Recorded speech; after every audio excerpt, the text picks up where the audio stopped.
ওম শান্তি। আজ ১৩ই জুলাই ২০২৬ আমরা সবাই বাবার অমূল্য মধুর মহাবাক্য শুনব। ওম শান্তি। মিষ্টি বাচ্চারা, তোমরা বাবার কাছে এসেছো নিজের জীবন হীরের মতো বানাতে। বাবার ইয়াদের দ্বারাই এমন জীবন হবে। আজকের প্রশ্ন, নতুন দুনিয়ায় উঁচু পদ পাওয়ার জন্য কোন মুখ্য পুরুষার্থকে করতে হবে? উত্তর, বাবা বলে, মিষ্টি বাচ্চারা, যে পুরনো সম্বন্ধীরা এত দুঃখী করেছে, এখন তাদের মোহজাল থেকে বুদ্ধিকে বের করে এক আমাকে ইয়াদ করো। ওদের সাথে থেকেও মনকে আমার সাথে লাগাও, অর্থাৎ মনমনা ভবের মন্ত্র দ্বারা ইয়াদ করো। তাহলে তোমরা নতুন দুনিয়ায় উঁচু পদ পাবে। গীত।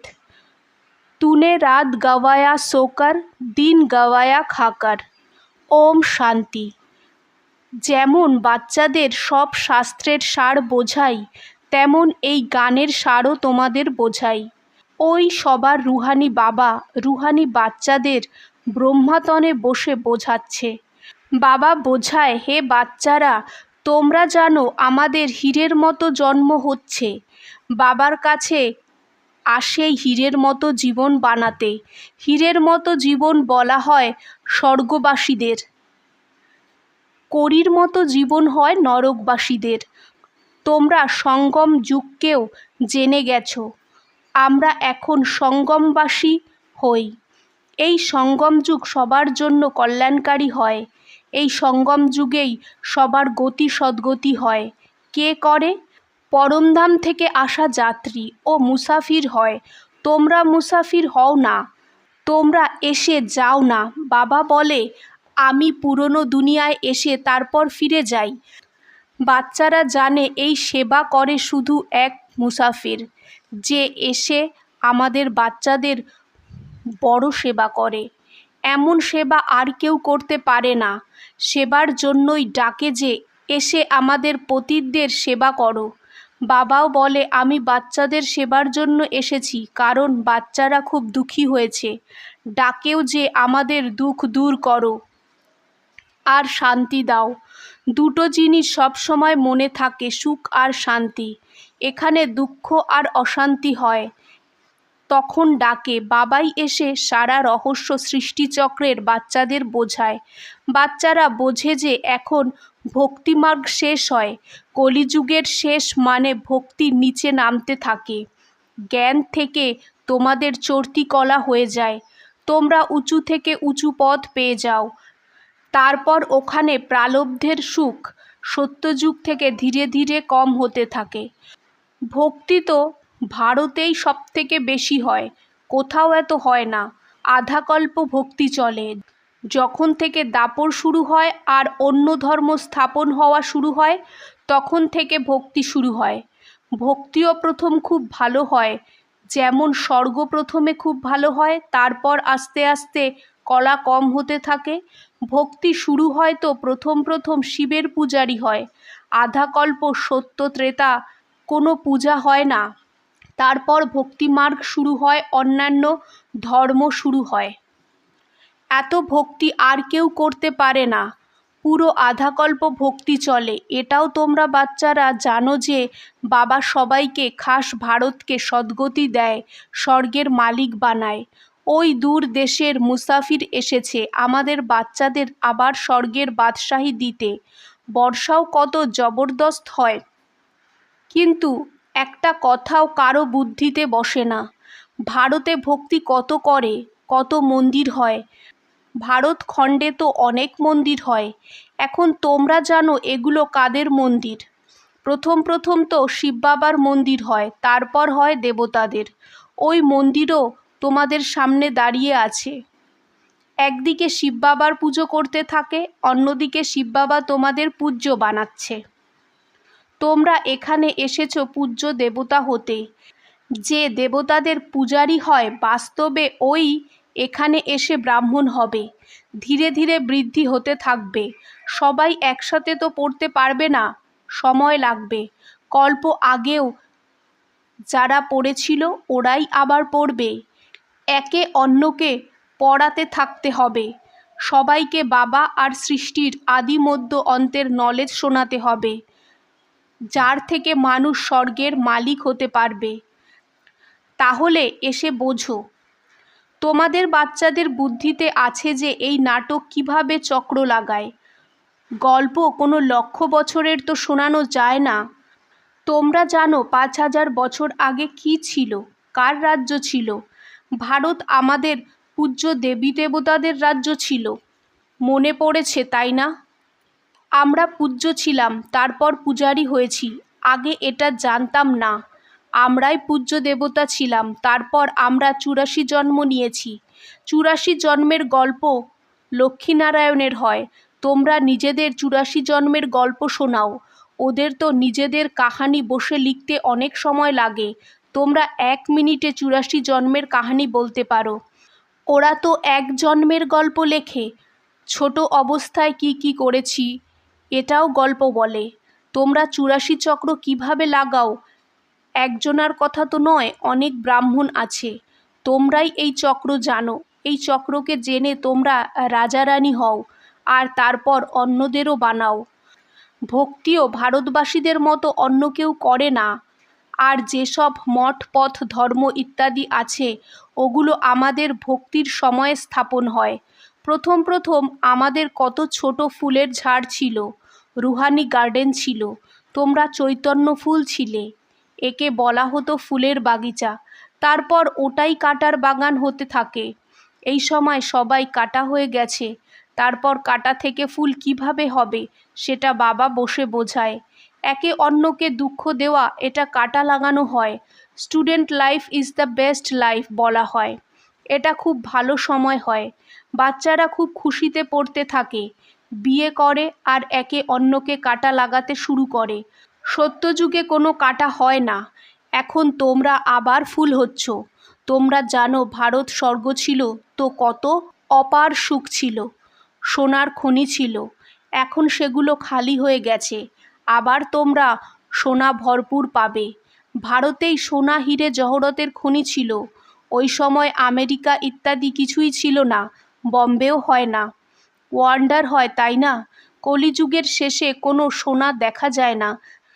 তারপর সত্যযুগের শুরুতে সব সোনায় ভরপুর হবে, সোনার মহল হয়ে যাবে। ওয়ান্ডার হয়, তাই না? ওখানে খনি থেকে কত সোনা বের করবে। যেমন এখানে মাটির ইট হয়, তেমন ওখানে সোনার ইট হয়। মায়া মচন্দরের খেলা দেখায়, তাই না? ধ্যানে দেখেছে যে ওখানে তো সোনাই সোনা হয়। বরাবর সত্যযুগে সোনা হবে। এখন তো মাটির ইট পাওয়া যায়। যত ইট এখানে পয়সা দিয়ে পাওয়া যায়, ওখানে অত সোনার ইট ফ্রিতে পাওয়া যাবে। রাত দিনের পার্থক্য হয়। তো কেন না পুরুষার্থ করা উচিত নতুন দুনিয়ায় উঁচু পথ পাওয়ার জন্য? এখানে মোহজালে কেন ফাঁসবো? বাবা বলে পুরনো সম্বন্ধে তোমরা কত দুঃখ পাও। বাবা এমন বলে না যে ওদের ছেড়ে দাও, শুধু বুদ্ধিযোগ এক বাবার সাথে লাগাও, তো বিশ্বের মালিক হয়ে যাবে। মনমনা ভবের অর্থ হলো আমাকে ইয়াদ করো, আর বিষ্ণু চতুর্ভুজকে অর্থাৎ বিষ্ণুপুরীকে ইয়াদ করো। মূল হলোই একটা অক্ষর। এখন তোমরা সব আত্মারা আশিক হও এক মাসুক পরমপিতা পরমাত্মার। ও তোমাদের সুখধামের মালিক বানায়। সব আত্মারা ওনাকে ইয়াদ করে। তোমরা রুহানি আশিক, রুহানি মাসুকের একবারই হও। এখন বেহাদের আশিকদের বেহাদের মাসুকের সঙ্গে দেখা হয়েছে। তোমরা জানো আমাদের আত্মা পতিত হয়ে গেছে, এই জন্য ডাকে, হে পতিত পাবন এসো। কুম্ভের মেলায় গিয়ে কত স্নান করে, কিন্তু কোনো লাভ নেই। এখন বাবা এসে জ্ঞান বর্ষা করে। তোমাদের উপর জ্ঞানের বর্ষা হচ্ছে, যার থেকে এই কাটার জঙ্গল আবার ফুলের বাগিচা হয়ে যাবে। তোমরা জানো আমাদের যখন রাজ্য হবে তখন কোনো পতিত ওখানে হবে না। সারা বিশ্বে জ্ঞানের বর্ষা হয়, সব কিছু সবুজ হয়ে যায়, খনিও হিরে জহরতের হয়ে যায়। এখন তোমাদের বাচ্চাদের কত খুশি থাকা উচিত। সামনে দেখছো বেহাদের বাবা বসে বোঝাচ্ছে যে তুমি আমাকে ইয়াদ করো তো তোমাদের বিকর্ম বিনাশ হবে।